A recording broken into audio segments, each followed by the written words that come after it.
गजाननं भूतगणासेवितं कपितजम्बूफलसारभक्षितं उमासुतं शोकविनाशकारणं नमा विघ्नेश्वरपादपङ्कजं गुरवे सर्वलोकानां विषयपूर्वज्ञां निधे सर्वविद्यानां दक्षिणामूर्ते नमः। वागर्धाविव संवृक्तौ वागर्धौ प्रतिपत्तये जगतौ पितरौ वन्दे पार्वती परमेश्वरं श्री शंभुलिंगेश्वर देवताभ्यो नमः। ఓం నమ శివాయ. పరమేశ్వర స్వరూపమైనటువంటి సభకు నమస్కారం చేస్తూ ఇక పాపం ఒక భక్తుడు మరీ అడుగుతున్నాడు, గురు శిష్యుల కథ చెప్పు గురు శిష్యుల కథ. ఎందుకంటే ఇప్పటి నుంచి వచ్చే కాలం ఎట్లుంటుందో తెలీదు. ఇప్పుడు ఇరుముళ్ళు స్టార్ట్ అయిపోతాయి కాబట్టి ఈ కథ ఒకటి ముగిచ్చేస్తాను ఈరోజు.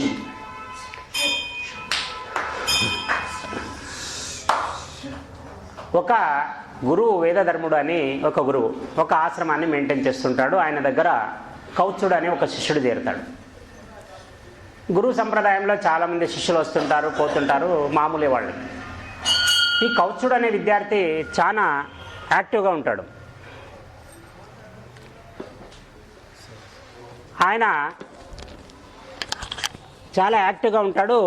చేరిన కొద్ది రోజులకే ఆయన గురువు యొక్క అటెన్షన్ని గెయిన్ చేస్తాడు. ఆయన అంటే గురువుకి వీడి మీద ఒక గురి కుదురుతుంది. వీడు ఏదో కొంచెం సంథింగ్ ఉంది వీడి దగ్గర, వీడు మంచి ఇంటెలిజెంట్ ఉన్నాడు, వీడిని ఎక్కడికో తీసుకెళ్ళాలి. చూడండి, ఒక గురువు ఇంకొక గురువుని తయారు చేయొచ్చు. ఇప్పుడు నేనున్నాను, నాలాగే సమాన స్థాయి జ్ఞానాన్ని ఒకటికి ఇస్తే నా మాదిరిగా వాడు గురువు అయిపోతాడు. కానీ ఒక గురువు ద్రష్టని తయారు చేయాలంటే చాలా కష్టం. గురువుకి పైన ద్రష్ట అనేది ఉంటుంది. అంటే నాకు 100% జ్ఞానం ఉంటే నేను నా కిందే వాడిని 150% రెడీ చేయాలని నేను. అంటే నాకంటే ఇంకా గొప్పగా తయారు చేస్తే అప్పుడు నేను ద్రష్ట అని పిలిపించుకుంటా. అప్పుడు నేను గురువు కాదు, ద్రష్ట. ఆయన ఫిక్స్ అయిపోతాడు, వీడిని ద్రష్టుని చేయాలంటే వీడిని తయారు చేసి నేను ద్రష్టుడైపోవాలా. వీడు చాలా ఇది ఉన్నాడు.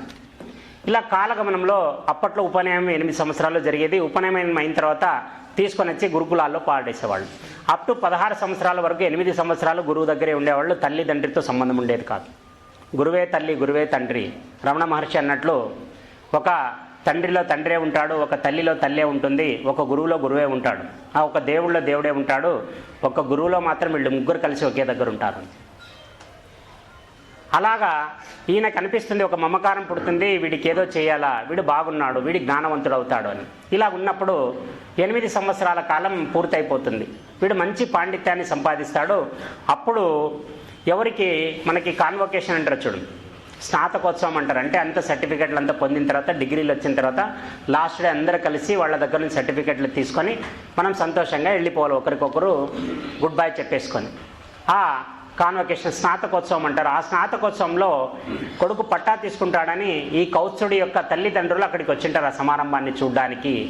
ఆయన వేదధర్ముడు అందరికీ ఒక్కొక్కరికి సర్టిఫికేట్ ప్రజెంటేషన్ ఇస్తుంటాడు రాగి రేకుల మీద. అలా ఇచ్చేటప్పుడు ఆయన ఆల్రెడీ అనారోగ్యానికి గురై ఉంటాడు. ఆయన్ని చూసుకోవడానికి ఎవరు ఉండరు. ఇక వీళ్ళది లాస్ట్ బ్యాచ్ అనమాట. ఇంకా నెక్స్ట్ బ్యాచ్ ఎవరు లేదు స్టూడెంట్స్, ఎందుకంటే ఆయనకి చేత కావడం లేదు. అలాగా ఎప్పుడైతే ఆయనకి చేత కాదో ఆయన అంటాడు, ఇది లాస్ట్ బ్యాచ్ రా నాయనా, నన్ను వదిలేసేయండి. సరే, అందరు శిష్యులు కాళ్ళ నమస్కారం చేసి గురువుకి చెప్పేసి వెళ్ళిపోతాడు. ఆయన హైలైట్ ఏమంటే ఎవరి దగ్గర ఒక రూపాయి ఆశించకుండా ఆయన ఆశ్రమాన్ని నడిపించాడు అన్ని రోజు. కానీ చివరి ఆఖరికి వెళ్ళేసరికి ఆయనకు రోగం ఉన్నప్పుడు ఏ శిష్యుడు ఆయన దగ్గర ఉండడానికి సముఖతంగా ఉండడు. ఎవరి తల్లిదండ్రులు వచ్చి వాళ్ళ పిల్లల్ని వాళ్ళు తీసుకెళ్ళిపోతారు, ప్రయోజకులైనారు, పండితులు అయిపోయినారని చెప్పేసి ఒక్క ఈయన మాత్రం చూస్తాడు. గురువు దగ్గుతూ ఒక దగ్గర కూర్చొని చూసి తల్లిదండ్రులతో కలిసి భోంచేసేటప్పుడు ఆయన్ని చూసి బాధపడతాడు. అరే, అందరి విద్య ఇన్ని రోజులు ఆయన దగ్గర నుంచి నేర్చుకున్నామే, ఇప్పుడు ఎవరి మానాన్ని వాళ్ళు వెళ్ళిపోతే ఇన్ని ఎవరు చూడాలరా ఈ అడవిలో. అప్పుడు తల్లిదండ్రుల దగ్గర ఒక మాట అడుగుతాడమ్మా, నేనేమనుకోనంటే మీరు ఒక మాట చెప్తాను, కొద్ది రోజులు ఆయనకు ఆరోగ్యం బాగలేదు, ఆరోగ్యం బాగైన తర్వాత నేను మళ్ళీ ఇంటికి వస్తాను, అప్పటి వరకు వదిలేసేయండి. అప్పుడు అంటాడు, లేక 8 సంవత్సరాల తర్వాత ఇంటికి వస్తాను, పండగ చేసుకుంటున్నాను నాయన, నువ్వు ఈ టైంలో ఈ మాట చెప్తే ఎట్లా అంటే, అప్పుడు లేదమ్మా, మీరు బాగున్నారు, మీరు ఒకరికొకరున్నారు, ఆయనకి ఎవరున్నారు చూడడానికి, నేనే చూడాలి ఆయనకి అని చెప్పేసి ఎలాగోలా కష్టపడి ఒప్పించి ఆయన దగ్గరికి పోతుంది. అక్కడికి పోయిన తర్వాత అంటాడు, నాయన ఇది నాకు ఎప్పుడు ఉండేదే, నేను నా ప్రారంభ కర్మాన్ని తింటున్నాను, దాంట్లో నువ్వెందుకు అడ్డం వస్తావు, వదిలేసేదాన్ని అంటాడు. లేదు గురువుగారు, నా చేతనైనంత వరకు నేను చేస్తాను, నీది ప్రారంభ కర్మ నీదైతే నా శిష్య ధర్మం నాది. సరే మంచిది, ఉండిపో. ఆయన అంటాడు, తల్లిదండ్రుల్ని కష్టపడి పంపించేసి నేను బాగా అయిన తర్వాత వస్తానని చెప్పేసి మాట తీసుకుని వాళ్ళు పంపించేస్తాడు. ఇక్కడ గురువుకి వస్తూ రోగం అనేది ముదురుకుంటూ పోతుంది. ఆ రోగ లక్షణం ఎలా ఉంటుందంటే విపరీతమైన కోపం రావడం, విపరీతంగా అరిచేయడం, విపరీతంగా కొట్టడం, ఇక ఏమేమి హింసాత్మకమైన కార్యాలు చేయాలో అన్నీ చేసేస్తుంటాడు. శిష్యుడు దొరికితే ఏ దుడ్డు కర్ర దొరికితే ఆ దుడ్డు కర్రతో కొట్టేస్తుంటాడు. అలాగా ఒక్కొక్కరికి కొట్టుకుంటూ పోతాడు. ఇలాగా మనిషికి రోజుకి ఓపిక నశిస్తూ పోతుంది. వేరేవాడైతే అక్కడ ఉండకూడదు, కానీ ఈ కౌత్సుడు ఎంతో ఓర్పుతో అక్కడే ఉంటాడు అదే గురువుతో.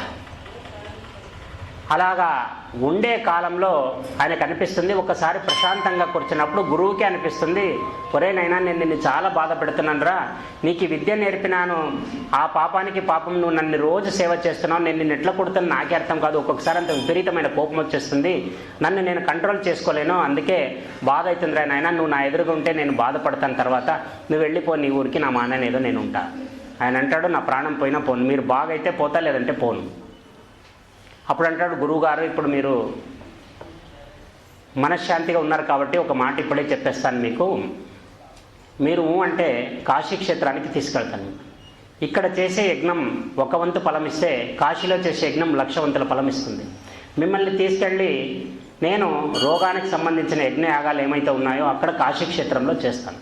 అక్కడ చేస్తే ఇమ్మీడియట్గా మంచి ఫలితం ఉంటుంది, అక్కడ స్వామి అమ్మవారి దయ కూడా ఉంటుంది, మిమ్మల్ని నేను కాశీకి తీసుకెళ్తాను అంటాడు. ఆయన అంటాడు, నేను నడవలేని పరిస్థితులు ఉన్నాను, అంత దూర ప్రయాణం నువ్వెక్కడ చేస్తావు అంటాడు. మీరు ఓపిక ఉన్నంతసేపు నడవండి, మీకు ఓపిక లేని నాడు నేను నిన్ను మోసుకొని పోతానని చెప్పేసి ఈ శిష్యుడు ఆ గురువుని తీసుకుని కాశీకి ప్రయాణం చేస్తాడు. తీరా కాశీకి పోతాడు, అటా ఇటా ఆపసోపాలు పడి కాళ్ళన్నీ చీలి రక్తమై కాళ్ళు రక్తపు ముద్దయిపోయి ఉంటాయి పాపం, అయినా ఎక్కడ గురువుని ఇబ్బంది పెట్టుకోకున్నట్లు తీసుకుని పోయి కాశీ క్షేత్రంలో దింపుతాడు. అక్కడికి పోయి ఒక చాటు చూసి గురువుకి ఒక అకామిడేషన్ చేద్దామని చెప్పేసి ఒక దగ్గర ఒక మండపం లాగా ఉంటుంది, అక్కడ పోయి కూర్చోబెడతాడు. గురువుగారు మీరు ఇక్కడే ఉండండి, నేను ఏదైనా భిక్ష తీసుకొస్తాను. సన్యాస ధర్మం స్వీకరించిన వాడు ఖచ్చితంగా భిక్ష తీసుకోవాలా, భిక్ష ద్వారానే గురువుకి అన్నం పెట్టాలా, గురువు తిన్న తర్వాత శిష్యుడు తినాలా, ఇది మామూలు గురు శిష్య పరంపరలో ఉండే ఒక ధర్మం. ఇదే పాటిస్తూ ఆయన భిక్ష తీసుకోవడానికి వెళ్తాడు. భిక్ష తీసుకొని వస్తాడు. కొద్దిసేపటికి గురువు దగ్గరికి పెట్టేసరికి ఆయనకు ఆల్రెడీ మైండ్ ఇంకొక రకంగా వెళ్ళిపోయి ఉంటుంది, ఫుల్ హై పిచ్లో ఉంటాడు. ఆయన దుర్భాషలాడుతూ తిడుతూ ఆ తెచ్చిన అన్నాన్ని మొత్తం నేలకేసి కొట్టేస్తాడు. ఆయనకి ఆకలి ఉంది, గురువు తింటే తప్ప ఈయన తినకూడదు, ఆ గురువు నేలపాలు చేసేస్తున్నాడు. అంటాడు, మరేం పర్లేదని మళ్ళీ పోతాడు. మళ్ళీ తెచ్చి ఎంత నమ్మించి ఇచ్చేకపోయినా ఒకసారి దాన్ని చేతితో తోసేస్తుంటాడు, ఒకసారి నేల మీద కొట్టేస్తుంటాడు. ఎదురుగా ఒక పెద్ద మనిషి కూర్చొని ఉంటాడు, ముసలాయన. బాబు నువ్వేమవుతావు ఆయనకి అంటాడు. నేను ఆయన శిష్యుడిని. ఎందుకురా నాయన, నీ కష్టాలు నేను చూడలేకపోతున్నాను, నాలాంటి వాళ్ళు చాలామంది ఉన్నారు, దేవుడు ఉన్నాడు పైన చూసేవాడు, ఇక్కడ వరకు నీ గురువుని తెచ్చినావు కదా, ఆయనకి నయం చేయాలని వదిలేసి వెళ్ళిపో, దేవుడు చూసుకుంటాడు అంటాడు.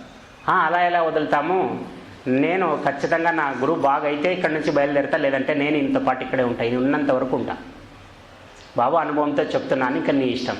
నిన్ను అంత చిత్రవదలు చేస్తుంటాడు, నీకు పౌరుషం రావట్లేదా అంటాడు. పౌరుషం మాట ఎందుకంటే ఆయన అన్నది గురువే కదా, మీరు పెద్ద మనుషులు సముదాయించుకొని పోవని చెప్పాలి, కానీ ఇటువంటి చెప్తారు, ఇటువంటి సలహాలు నాకు ఇవ్వద్దండి అని చెప్పేసి మళ్ళీ ఆయన పోతాడు. ఆయనకి వస్త్రాలు చేంజ్ చేపిస్తాడు, స్నానం చేయిస్తాడు, అన్నీ చేస్తాడు. ఒక్కొక్కసారి గురువుకే ఫీల్ అవుతుంటాడు, ఎందుకు నేను ఇట్లా చేస్తున్నాను, కానీ ఆయన నియంత్రణలో ఏమీ ఉండదు.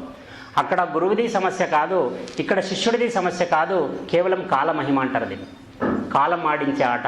ఇక్కడ వ్యక్తులది తప్పు ఉండదు, కాలంది తప్పు ఉంటుంది. కాలం రైటు రాంగ్ రెండు చేపిస్తుంది. ఈ కాలమహిమ ద్వారా ఏమైపోతుందంటే వాళ్ళకి తీవ్రంగా అయిపోతుంది, వస్తూ కొట్టడం, రక్తం వచ్చేటట్లు కొడుతుంటాడు. ఇప్పుడు పరీక్ష ముగించే సమయం వచ్చేస్తుంది. భగవంతుడు నేను చెప్పినాను ఇంతకుముందు, ఎప్పుడైతే ఒక మనిషి ఎలిజిబుల్గా ఉన్నాడో, వాడు అన్నిటికీ అర్హత పొంది ఉన్నాడో, భగవంతుడు వాడిని ప్రపంచానికి పరిచయం చేయడానికి ఒక ప్లాన్ తీసుకొని వస్తాడు. ఒక మనిషి మంచోడు ఉన్నాడు అనుకో, వీడి జీవితాంతం ప్రపంచానికి పరిచయం కాలేడు, కానీ దేవుడు అనుకుంటే వాడిని అరక్షణంలో ప్రపంచానికి పరిచయం చేస్తాడు. అటువంటి ఒక పథక రచన చేసి ఈయన్ని చూడ్డానికి ఒకరు కాదు ముగ్గురు వచ్చేస్తారు, బ్రహ్మ విష్ణు మహేశ్వరులు వచ్చేస్తారు. వచ్చేసి ఒక్కొక్కరు ఒక వృద్ధ రూపాన్ని దాలుస్తారు. ఫస్ట్ బ్రహ్మదేవుడు ఒక వృద్ధ రూపంలో వచ్చేసి ఈ కుర్రాడి దగ్గర పక్కన కూర్చొని, నాయన నిన్ను చాలా రోజుల నుంచి చూస్తున్నాం, మేము అక్కడే ఉంటాం, మేము రోజుకు కొడుతున్నాడు తిడుతున్నాడు, అయినా ఏమయ్యా నీ బాధ అనేది, వదిలేసే, ఎవరు ఇంతమంది ఉన్నారు కదా, ఎవరో ఒకరు చూసుకుంటారు. దేవుడైతే ఉన్నాడు కదా, ఆయనైతే అనాథ చేయడు కదా. నేనున్నాను కదా, నేనున్నంత వరకు నా అనాథ కాకూడదు. మీరు చెప్పిన సలహా చాలు, మీరు వెళ్ళిపోండి. తర్వాత ఇద్దరు వస్తారు. బ్రహ్మ అయిపోయినాడు, ఇక విష్ణు మహేశ్వరులు వస్తారు. వాళ్ళు వచ్చి చెప్తారు, నీకు పిచ్చి కాకపోతే ఏమయ్యా, వదిలేయా ముసలోడిని, ఇప్పుడు లేకపోతే అప్పుడు గుట్టుకోమంటాడు, ఆయనకి పోతే నీకేం బాధ, వెళ్ళిపో, నీ మానా, నువ్వు ఇంకా చిన్న వయసు ఉంది, పెళ్ళి సంసారం దండిగా ఉంది అని. మీరేం పెద్ద మనుషులా ఇట్లాంటివి చెప్పేకొస్తారా మీరు, అది కాశీ లాంటి క్షేత్రంలో, దయచేసి మీరు వెళ్ళిపోండి, చేతులెత్తి నమస్కారం చేస్తున్నారు.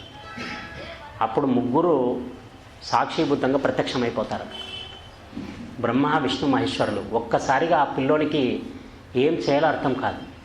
వాళ్ళు అంటారు, ఒరే నాయన, నీదేం భక్తిరా నీది, ఇంత ఘోరంగా తిడుతున్నా కొడుతున్నా కూడా నువ్వు మనసులో పెట్టుకుంటున్నావంటే నువ్వు చాలా గొప్ప భక్తుడిరా, అందుకే నిన్ను చూడడానికి ఇటువంటి శిష్యుడు మళ్ళీ మళ్ళీ దొరుకుతాడో లేదో ఈ భూమి మీద అని చూడడానికి ముగ్గురు వచ్చినాము. ఫైనల్గా ఒక టెస్ట్ పెట్టినాము, నువ్వు దీంట్లో గెలిచినావు, ఇప్పుడు చెప్పు, నీకు మోక్షాన్ని ఇచ్చేస్తున్నాము, నువ్వు వరం ఒకటే కోరుకో, మోక్షం అని ఇచ్చేస్తాము.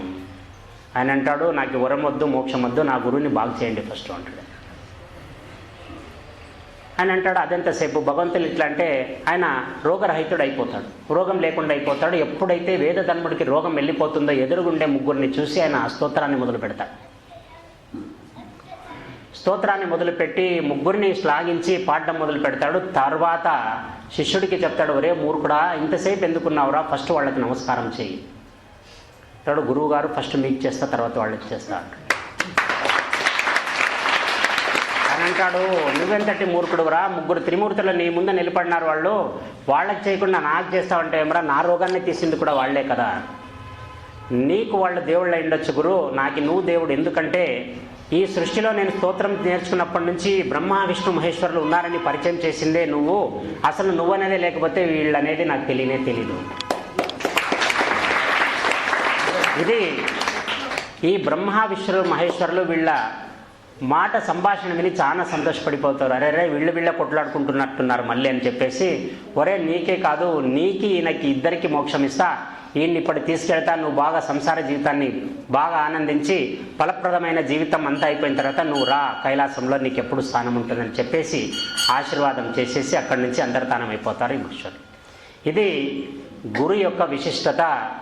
అప్పుడు పుట్టిన శ్లోకమే, ఎప్పుడైతే గురువు వాళ్ళకి నమస్కారం చెయ్యి అన్నప్పుడు శిష్యుడు చెప్పిన స్తోత్రమే, గురు బ్రహ్మ గురు విష్ణు గురుదేవో మహేశ్వర గురు సాక్షాత్ పరబ్రహ్మ తస్మై శ్రీ గురవే నమః. నువ్వు ఉన్నావు, నీ ద్వారా వాళ్ళ ఉనికి తెలిసింది, వాళ్ళు కాదు, నువ్వు ముఖ్యం మాకి అని చెప్పేసి ఆయన తన జీవితంలో చెప్పిన శ్లోకమే మనం ఇప్పటి వరకు గురు బ్రహ్మ గురు విష్ణు అని స్కూళ్ళలో పాటిస్తున్నాం. ఇది ఆ శ్లోకం యొక్క మూల కథ. ప్రతి శ్లోకానికి ఒక కథ ఉంది, దాని వెనుక ఒక చరిత్ర ఉంది. ఇది అర్థం చేసుకొని మన నడవడికలో మార్పు చేసుకుంటే మన జీవితం ప్రశాంతంగా ఉంటుందని చెప్తూ